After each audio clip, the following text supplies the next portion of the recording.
we get some tears and loves. I love it. It's a gift to hear someone's story. It's a gift. We have to remember that and be braver. We don't need to be reckless sharing our stories, but we do need to be brave. There's a Greek word. I'm running out of words. It's coming to the end of the day. There's a Greek word called parisia, which means a holy boldness. It's a desire to go out of yourself and to be bold, to share the gospel, but parisia means a holy boldness. Quick note on mission. You have been called by God to do this, to whatever ministry that you are in, whether it's teaching or parish ministry, and God has given you the gifts because the world needs it. And to me, that is a great comfort, especially on days when I'm really struggling or I'm tired, that God has called me to do this, and that if God has called me to this, He'll bring me through it. And He will give me the gifts that I need at the time that I need them.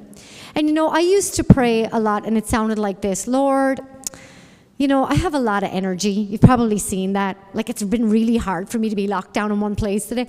But I have a lot of energy. But I used to pray, Lord, make me calm. Make me calm, like, and I would name someone like Sister blah, blah, blah, or this person or that person. And one day, someone came up to me and said, don't pray to be like anybody else. Don't pray to be like the guy yesterday or the girl today or whoever's coming tomorrow. Pray that God would increase the gifts that He's already given you and that they can be used for Him. Because teachers and catechists are great differentiated learners. They help individualize how learning should look and feel for kids. And yet we forget that God does the same thing for us. He differentiates our gifts because all are needed for the kingdom. One thing I will say is separate out, if you can, your mission from your ministry. What do I mean by that? Your ministry flows from your mission. Your ministry flows from your mission. When I was a child, I wanted to be a teacher. And for a long time, I thought teaching was my gift. It's not. I tell too many stories to be a teacher. And what helped me figure what my mission was, I started asking people, like, when people ask for you to help them, to be with them, what are they asking for you? They were never asking me to teach. Like, Chad did not reach out to me and say, can you come and teach them about evangelization? He said, can you come down and share your stories around evangelization? Can you help people feel more comfortable? Teaching is not my highest calling. Encouragement is. To encourage, the word encourage comes from the French, to put heart into. And that has been my mission, to help people feel like you can do this.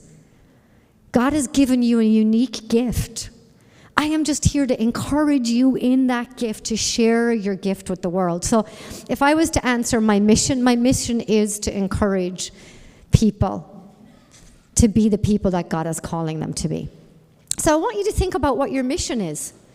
Is it to heal the brokenhearted? Is it to convince every child that they are worthy? Is it to give dignity to those who are struggling? To make sure that no child gets left behind? To encourage the child who never thinks that they can read to be a reader?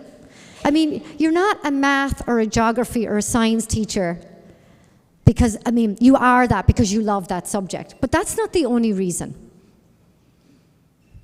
Right? It's because you're changing the world in the lives of your children and you're opening up windows and horizons of grace for them. So I want you to think about, if you were to finish the sentence, I am a mission, what is your mission? Can anyone just one sentence, name your mission. If you know it, just raise your hand and I'll call on you. My mission is to, and it can be really simple. Yes. My love is to share my love of Jesus with others. Boom, love it. Anyone else want to share their mission? Yes.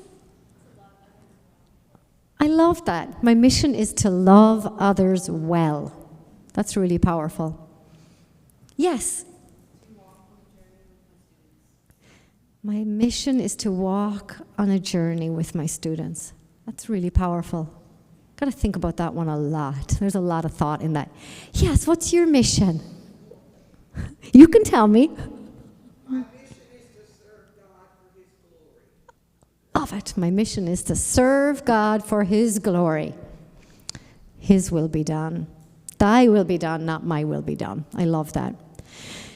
Each one of you has a mission, and honestly, that is what's going to get you up in the morning. It is not going to be the job. That's part of it. There's days when your job is going to be really hard, and your ministry is going to be harder. You will be the last one there in the evening, and you might be the first one in the morning. And when you're tired and you're overwhelmed, what's going to get you up is your mission in life. So think carefully about your mission. I'm going to skip that. God says to us, though, this in the book of Revelation: I know your deeds, your hard work, your perseverance. You have persevered and have endured hardships for my name and have not grown weary. Yet I hold this against you. You have forsaken the love you had at first. Consider you have fallen. Repent and do the things you did at first. Sometimes we forget our first love. We started with Jesus today, so we should end with Jesus. Everything we do should point to Jesus, especially because we're teaching in our Catholic schools and in our parishes. And if it doesn't point to Jesus, don't do it. Okay, don't point to the world. And the Blessed Mother teaches us this: don't point to ourselves. I think most of my favorite images of the Blessed Mother are images when she has the infant child, Jesus, in her arms, but he's turned slightly out, which is not a maternal pose. They were always the images that I never understood until I went to an art class and someone told me what that image meant. When you see, you see the images of Mary and she's lovingly looking at Jesus, but when you see images where Jesus is turned outwards, it's because she's making a point. She never points to herself, she points to her Son. And we should do the same in our evangelizing efforts. I want to leave you with a couple of things to think about. This is a big thing. What do I need to start doing? What do I need to stop doing? And what do I need to keep doing in my life to be a disciple and in my ministry to form disciples? These are really, really, really tough questions. Over these 3 days, you're going to hear a lot of ideas about things you could do and should do and ought to do, but you can't do everything, but you can do something. And maybe for you today was, I need to work on my faith life, or I've gone through some stuff and I really need to take that to the Lord. That is a great place to start. Maybe it's others as, I don't know how to do Lectio Divina. I'm going to look that up and I'm going to try it. Maybe for you it's you're going to go home and practice on your husband. Hey, hon, we went to this conference today and this lady taught us to pray. We're going to do this, right? And then there are some things we need to stop doing. And then there are things that you are doing and you're doing really well to keep doing. I'm going to skip this next slide. Oh, I should tell you this though. If you go on this website, loyolapress.com, that's my book, Start With Jesus, has tons of resources and they're all free because I put 2 packets of information on there for you. There's implementation tools and there's everyday evangelization tools where you can actually get like newsletter that comes in. You don't have to do, like literally you can click the resources for yourself and they go right to your computer. And then there's a couple of talks on there and there's a discussion guide as well. Going back to Jesus, when he had finished speaking, he said to Simon, "Put out into the deep water and let down your nets for a catch." "Master," they responded, "we have worked all night, but have caught nothing. But if you say so, I will let down the nets." They didn't form a committee. They didn't rush off. They said, "Lord, if you are calling me to be an evangelist, I will do it. I will go." Now, sometimes we think we're not leaders. Oh, it's all right for you, Julianne. You've had a lot of practice in this and you talk. I am a quieter kind of gal. But the Old Testament prophets were faced with this choice of Jesus calling them too. The Old Testament prophets literally said things like this: "I am too young," Jeremiah. Elizabeth and Sarah, they would have said to the Lord, "I am way too old for this. You've got to be kidding me." Moses said to the Lord, I am not a speaker. Like literally, I am not a speaker. I am just a farmer, Gideon said. When I told this to my husband, he laughed at the Jonah one. I'm not in the mood. Jonah literally did not want to go to Nineveh. If you like the band Queen and Freddie Mercury, he would say, I'm just a poor boy, nobody loves me. Excuses, excuses. The only acceptable response is the one from Isaiah. I will go, send me, Lord. And he is calling you to send you out into the world for some purpose that he knows. I do not know what this is, but he does, and he will be with you. And in the words of Our Lady of Good Help, go and fear nothing. I will help you. Thank you for listening to me today.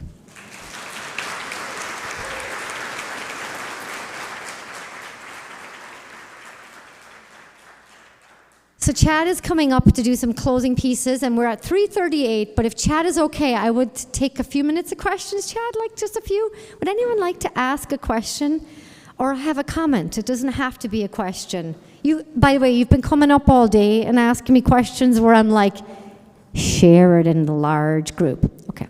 All the video clips you can find on YouTube. The first video I showed you today from Lois Cadwallander, Lois is how you spell Lois. And if you search daughter hears father's voice for the first time on YouTube, Instagram, or Facebook, the video is going to come up. So that one came up several times. Any questions? I love to wait and make people uncomfortable. Don't you do that in your classrooms? No.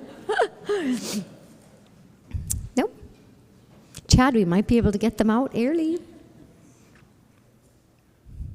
Going once. Going twice. Over to Chad. Thank you for listening.